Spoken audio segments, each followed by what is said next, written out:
per le comunicazioni. Vediamo la funzione di questo sportello. Dirimerà le vertenze tra cittadino e operatori telefonici. Il nuovo ufficio del Corecom ha sede all'URP di Via delle Franceschine 10 e va ad affiancare quelli di Padova, Vicenza, Treviso, Belluno.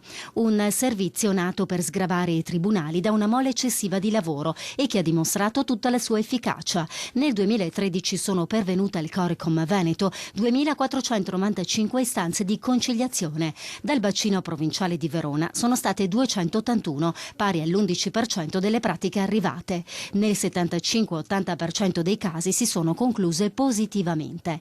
Con la nascita di un ufficio anche a Verona, il numero delle richieste è destinato ad aumentare. È un servizio importante perché intanto è gratuito, è di conciliazione e sappiamo che vi sono parecchi problemi fra gli operatori telefonici e in genere di comunicazione e i cittadini.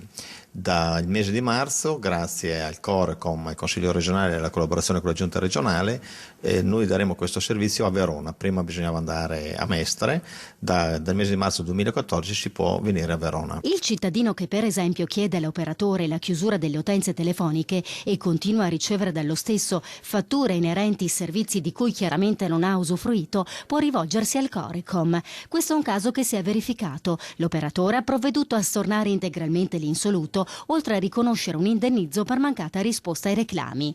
Per aprire la vertenza, il cittadino scarica dal sito del Corecom il modello per presentare istanza. Sarà poi il Comitato regionale per le comunicazioni di Mestre a fissare un incontro nella sede di Via delle Franceschine con i legali degli operatori telefonici e i conciliatori Corecom di Verona.